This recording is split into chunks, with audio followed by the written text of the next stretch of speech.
Hello, my fellow makers. This is Sasha with Fibers of Mind. I've received some questions about this half mandala and how to make it, what knots have been used, and so forth. So here I am making my very first tutorial. So be patient. Let's see how it's gonna turn out. I will be using different rowing colors for this tutorial, but the design and everything else will stay the same. Let's get started. Attach two 100-inch long 4mm cords to your dowel using reverse lark's head knots.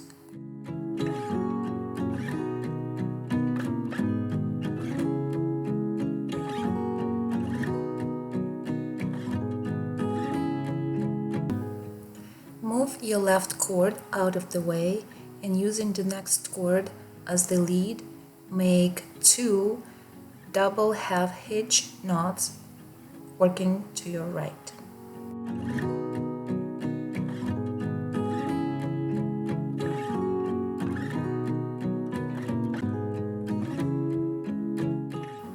Attach your lead to the dowel with the reversed lark's head knot.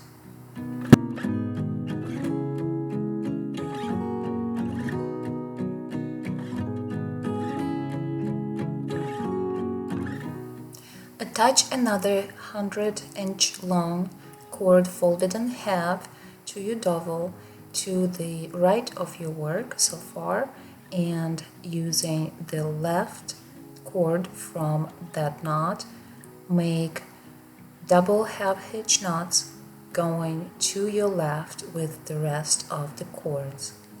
Attach the lead to the dowel in the same manner you've done before. Attach another cord, which will be 125 inches long, to your dowel away from your work. This is where you start to make the skeleton for your weaving.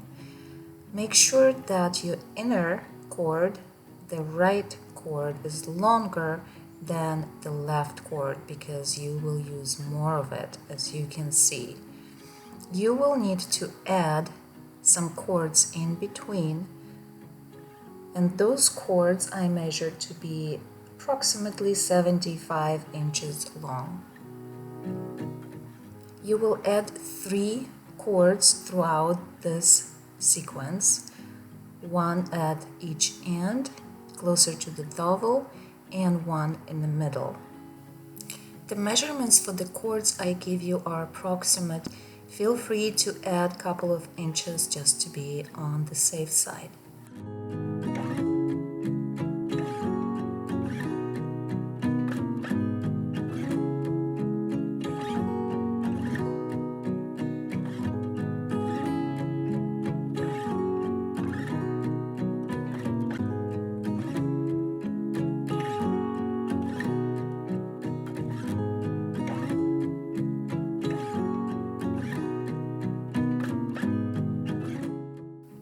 Now we are ready to add your weaving into your work.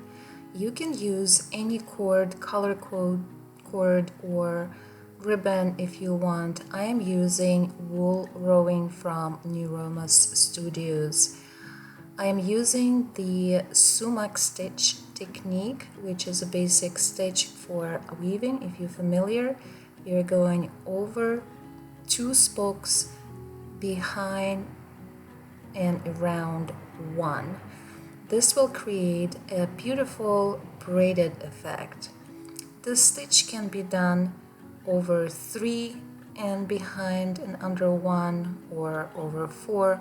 Because this area is pretty small, I'm only using 2 over 2 and behind 1. Repeat this process back and forth as many times as your area allowed. I will be using 3 rows of sumac stitches.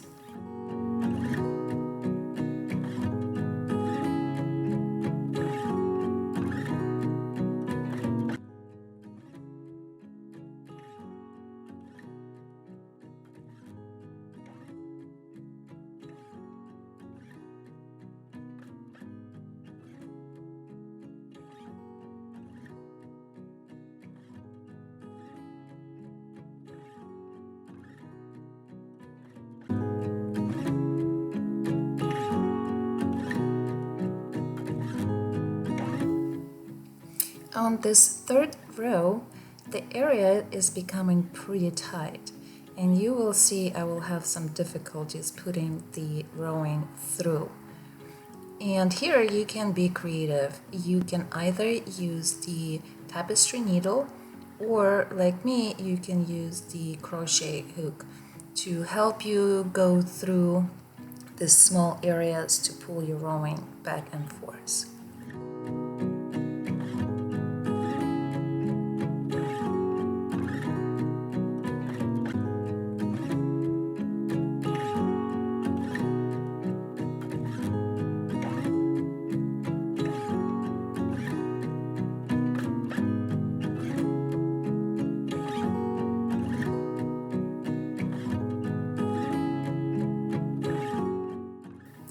After you finish your final row, be sure to clean up on the back.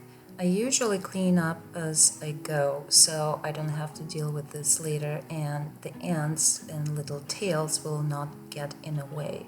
So just go ahead and pull those little tails through the stitches so they are nice and secure, and cut off the excess.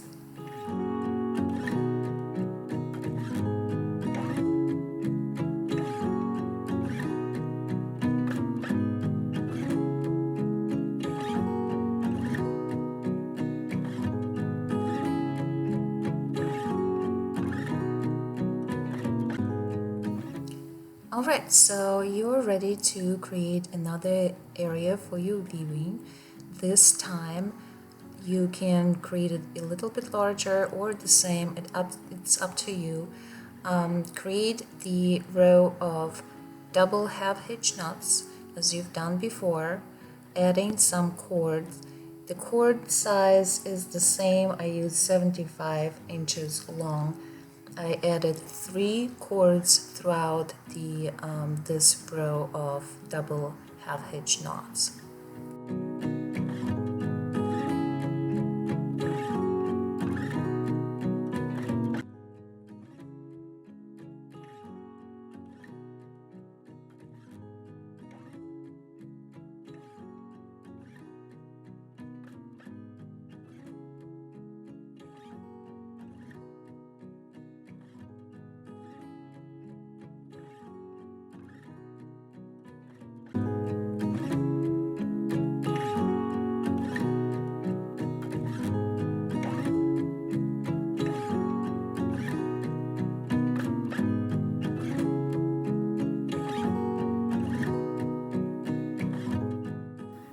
And just about now I realized that I made a mistake.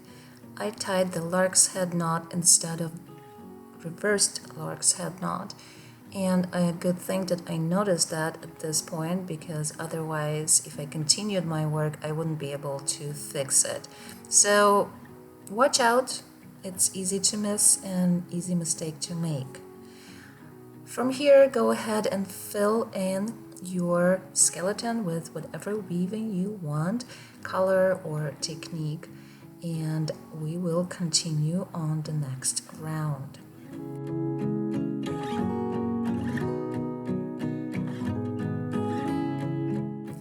Same drill here. Go ahead and attach your next cord and create your next row of double half hitch knots. The distance again is up to you. You can make it larger or smaller, depends of what you want to achieve. And yes, you will be adding more cords throughout your work.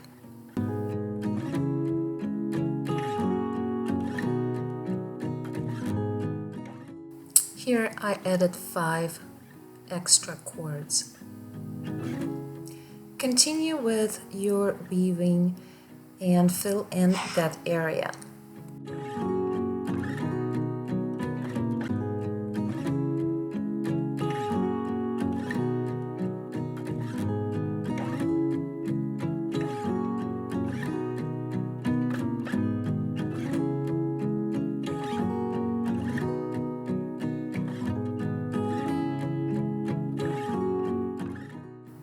Now we are ready for our next part of the design, a crisscross effect.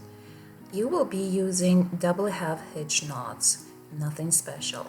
Use your outer rope out of the two for a lead and inner rope to tie your knots. You'll be tying 2 double half hitch knots.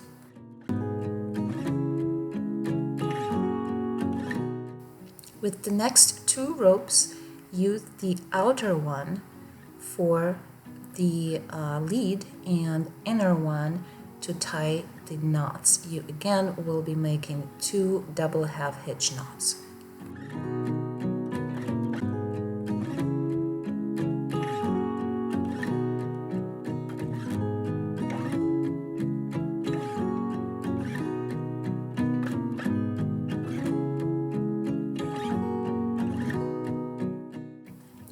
Use your current lead as the lead and the lead from the previous leg as the rope to tie your knots.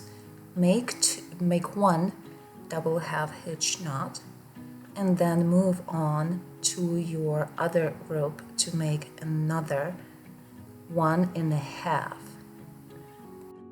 You actually can make 2 double half hitch knots, but I just wanted that leg to be a little bit shorter, so it's up to you.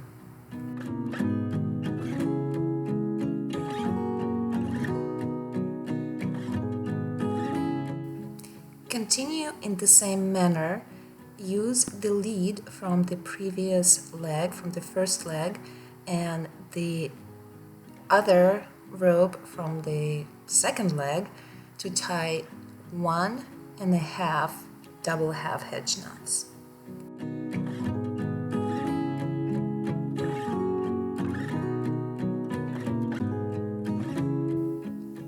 Continue with the rest of your cord. If you were following these directions and added exactly as many cords as I showed you, you will have enough cord and you will not go short on these legs of your axes.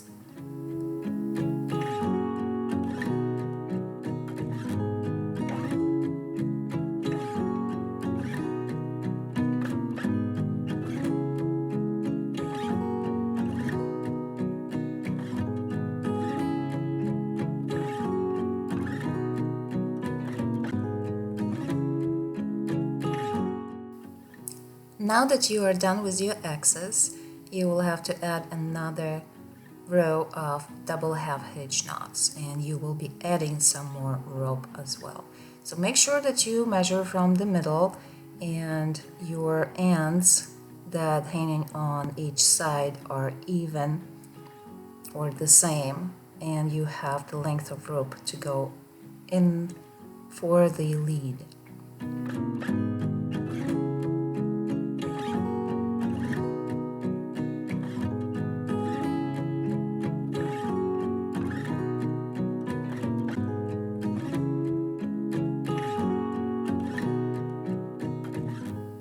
Here I will be adding a cord in between the legs of each axis.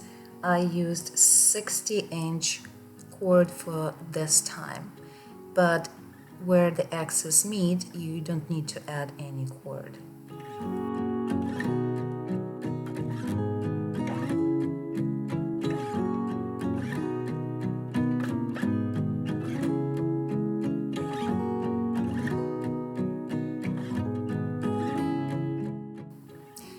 Now we are going to make another area for weaving.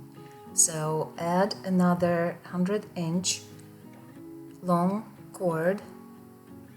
Make sure that you measure from the middle and leave your sides hanging the same on each side.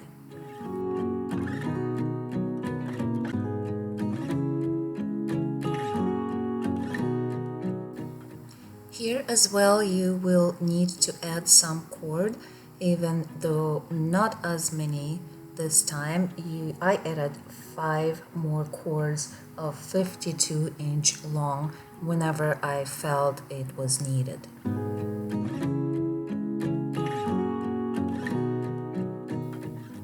Go ahead and weave in this area.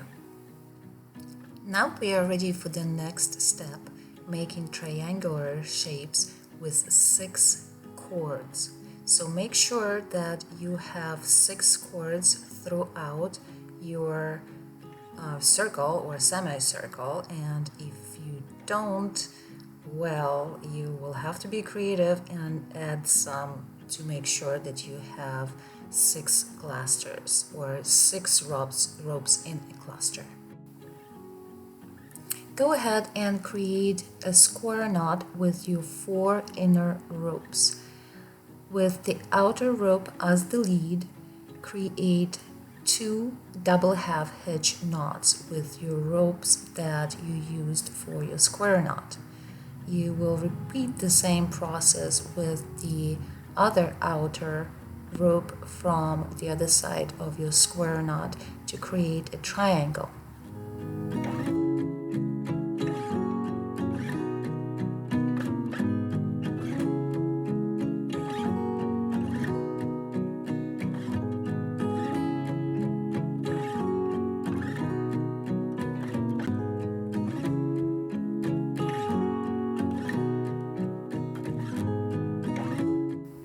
Secure your leads with the half hitch knot. You can do double half hitch knot if you want to, but I prefer to do just half hitch knot so it doesn't stick out.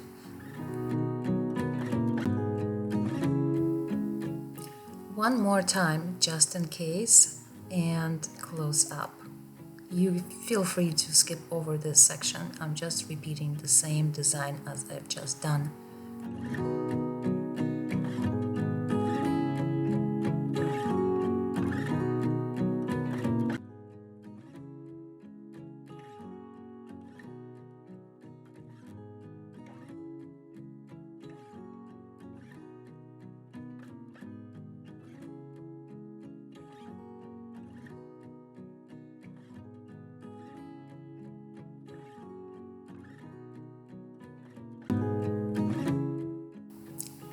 Repeat with the rest of your cord. And here's our last semicircle of the half hitch, double half hitch knots. I'm using 60-inch cord for this because we are at the end and the smaller cord will be used as your tassel or rather fringe, so you don't have to have it that long. You know that you're not going to run out. Here I also will be adding cord, shorter pieces of cord in between of each triangle.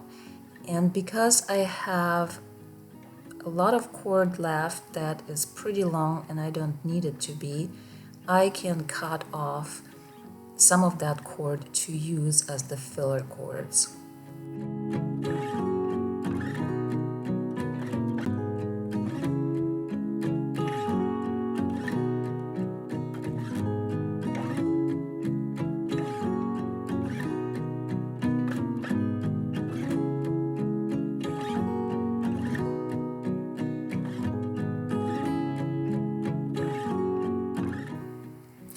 And now is to the most time-consuming part of this project. We will be tying 3 cords at a time with the gathering knot to make your tasseled fringe. If you know how to make the gathering knot, just go ahead and skip this part, but I will show you how to do that here. So leave a little bit of the tail hanging at the top and make a loop, and then start wrapping around the rest of your string that you're using for this part around and around until you have just enough to insert into your loop.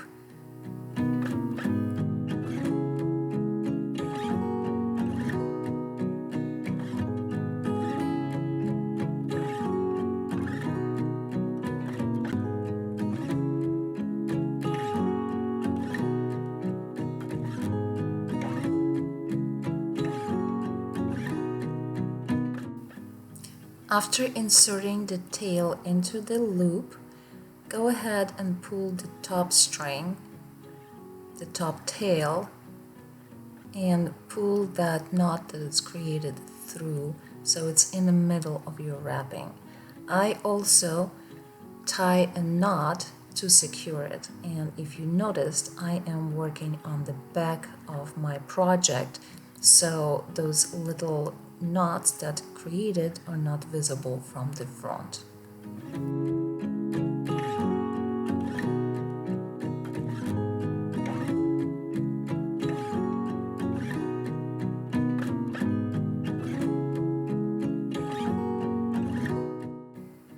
Next part of the project is to create the twisted rope that will go over the double half hitch knot semicircles. It will not only cover the imperfections but also will create a beautiful 3D effect. Here I am using 65-inch long cord. As you can see, I measured the shorter part so it goes around the semicircle and has enough tail to wrap around on the other side. Now we're going to make the lark's head, reverse lark's head knot around the two ropes. So watch closely. I am wrapping the shorter part around and making sure that it goes on the outside from both of my ropes. Go behind and then through the hole, around again, and then out at the front.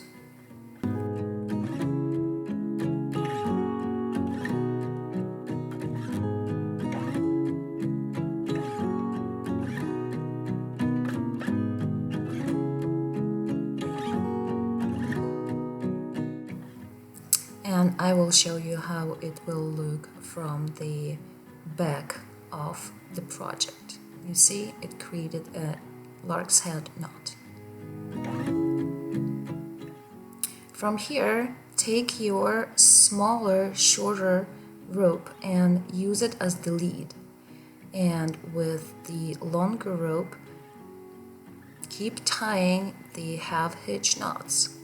While you're tying half hitch knots, they will automatically naturally twist, so you will have this twisted rope effect. Keep tying until you have enough to go around and cover the previous under layer of the double half hitch knots. Here you will tie these remaining two cords around these two to create a lark's head knot with the regular double knot on the back of your work, and I'll show you how.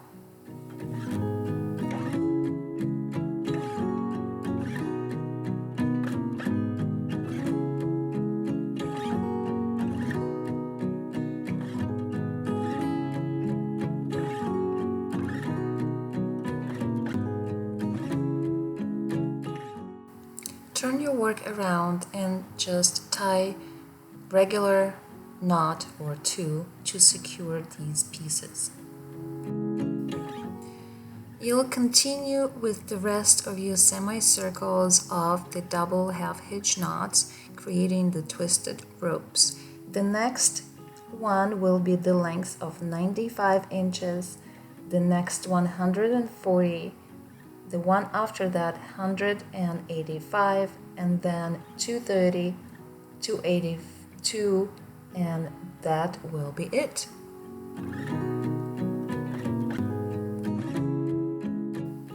Now all you have to do is cut, brush and trim your fringe, attach a rope, hanging rope to your mandala and hang it on your wall. Congratulations, you are done. One quick tip, I usually secure the twisted ropes against the mandala with thread and needle in few places very lightly, just so they lay nicely against your semicircles. It's up to you whether you want to do it or not though. Thank you for watching.